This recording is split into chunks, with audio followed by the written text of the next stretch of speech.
Phone आला आणि जे आपलं शिष्टमंडळ गेलं, शिष्टमंडळ जाऊन जे आपल्यासाठी एक आनंदाची बातमी घेऊन आले की आपल्यासाठी GR निघणार, लेखी देणार, ह्या सगळ्या गोष्टी ह्या बाबांपुरत्या झाल्या. बाबांनी बाबाच्या लेवलवरती जेवढं होतं तेवढं काम केलं.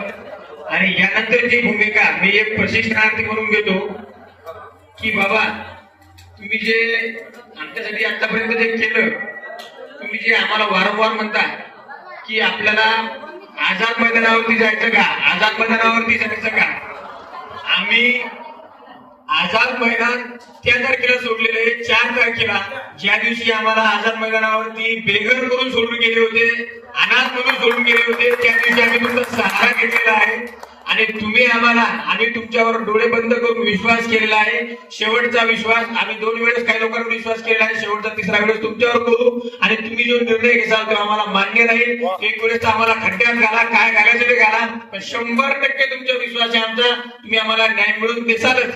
पण ही तुमची भूमिका आहे आणि आम्ही कुठलाही प्रशिक्षणार्थी कुठलीही बाजू मांडणार नाही. 100% तुम्ही म्हणसाल इथं थांबायचं तर इथं थांबू, आणि तुम्ही म्हणसाल 4 वाजेपर्यंत लेखी पत्र आलेलं नाही, माझ्या मनानुसार हे पुढचे मंत्री लोक आश्वासन देऊन वागलेले नाही आहेत, तर या पुढची भूमिका तुम्ही परत 4च्या नंतर किंवा उद्या सगळ्याची भूमिका चेंज करून आम्हाला तीव्र आंदोलनाची तयारी करायला सांगसाल तर 100% आम्ही आमच्या जिल्ह्यातले पाठीमागे राहिलेले लोक हे 100% फोन लावून आम्ही परत बोलून या संख्येत जास्तीत जास्त वाढ करून उद्या तीव्र आंदोलनाचा इशारा तुम्ही ज्या मंत्र्यांनी तुम्हाला शब्द दिला आणि त्या मंत्र्यांनी जर नाकारलं, त्या मंत्र्यांनी जर तुम्हाला डिवचलं, तर तुमच्या मान सन्मानासाठी आम्ही मुंबईपर्यंत आतापर्यंत शांततेने आलो.